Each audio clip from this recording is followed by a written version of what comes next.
Kapan seseorang disebut kaya dalam agama kita? Manakala dia memiliki harta, emas dan perak, dan apapun yang mewakili emas dan perak, senilai 85 gram emas. Dan selama 1 tahun, tak pernah kurang kepemilikannya terhadap kekayaan sebanyak itu. 85 gram emas sekarang ini sekitar 75 juta. Dengan harga emas sekarang. Dalam harga emas sekarang lebih kurang 75 juta. 85 gram emas. Orang memiliki harta 75 juta. Dan dalam kurun waktu setahun tak pernah kurang dari 75 juta ini hartanya. Ini yang disebut dalam agama kita orang kaya. Ini batas kaya dalam agama kita. Batas minim kaya dalam agama kita. Dan orang yang seperti ini, kaya harus berbagi kekayaannya. Diwajibkan oleh yang memberikan kepadanya kekayaan. Tidak banyak, hanya 1/40% dari kekayaan itu. Hanya 1/40% dari kekayaan itu. Artinya apa? Artinya masih tersisa 39,40%. 39/40% yang bisa dia nikmati. Namun 1/40 dia harus berbagi kepada orang lain. Karena 1/40 itu bukan punya dia. Punya saudara-saudarinya yang fakir. Camkan itu baik-baik. Wahai Anda yang diberikan Allah kekayaan. Yang memberikan kekayaan kepada Anda mengatakan 1/40 dari kekayaan yang kuberikan kepadamu bukan milikmu. Milik saudara-saudarimu yang membutuhkan. Sehingga hati kita tidak berat mengeluarkan zakat. Karena itu bukan harta kita. Harta saudara-saudari kita yang fakir, yang Allah titipkan dalam harta kita. Maka jangan pernah berat mengeluarkannya. Masih ada sisanya untukmu 39 dari 40 poin.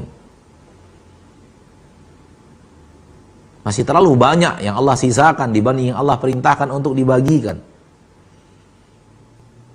Dan kalau Anda meyakini bahwa dia milik orang lain, maka jangan alokasikan semau Anda. Maksudnya diberikan sarung baru dibagikan, dianggap zakat. Di zaman sekarang diberikan beras lalu diberikan kepada fakir miskin, dianggap zakat. Diberikan minyak goreng, diberikan apa, kemudian dibagikan dengan keyakinan itu adalah zakat. Itu bukan hartamu. Maka jangan engkau yang mengelolanya.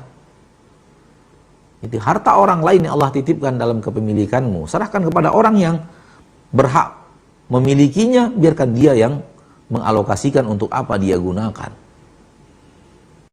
Banyak sekali pertanyaan di zaman kita sekarang, khusus pada saat-saat seperti ini, bagaimana kalau saya berikan sembako lalu saya bagi-bagikan? Hai saudaraku, itu bukan hartamu. Itu harta mereka yang Allah titipkan dalam kepemilikan, memberikan kepada mereka dan biarkan mereka yang mengatur pengeluarannya. Yang berhak untuk memilikinya itu bukan kita. Maka ketika bukan milik kita, milik orang lain, jangan kita yang campur tangan dalam mengalokasikan kemana dana itu akan kita belanjakan, kemana dana itu akan kita belikan. Nah, tuqadu min aghniyaihim faturaddu fi fuqaraihim. Diambil dari orang-orang kaya, ditarik di antara mereka dan diberikan kepada orang fakir. Dan kalau itu dilaksanakan sebagaimana mestinya, innallaha sari'ul hisab. Sesungguhnya Allah itu maha cepat menghitung. Allah sudah tahu 2,5% dari kekayaan yang Allah berikan di permukaan bumi lalu dibagikan kepada fakir miskin, akan terjadi pemerataan kehidupan yang luar biasa. Dan orang-orang miskin akan terayomi dan akan hilang keluhan-keluhan mereka. Hanya 2,5%. Maka apabila telah ditarik dari kita 10%, namun kemiskinan tidak kunjung hilang, itu artinya telah terlalu banyak penyimpangan. Allah menilai 2,5% sudah cukup. Innallaha sari'ul hisab. Tapi ketika diambil dari kita lebih daripada itu, dan ternyata kemiskinan tidak tertuntaskan, berarti ada penyelewengan besar terjadi di sana sini. Berikutnya ma'asyiral muslimin, Allah tabaraka wa taala melalui lisan Rasulnya memerintahkan kepada Mu'adz bin Jabal, fa inhum ata'uka lidzalik, kalau mereka juga mentaatimu untuk itu, fa iyyaka wa karaima amwalihim, jauhi harta-harta mereka yang mulia. Maksudnya adalah ketika mengambil zakat itu, jangan harta mulia mereka, namun harta pertengahan. Jangan sesuatu yang mereka sukai lalu diambil, namun harta pertengahan.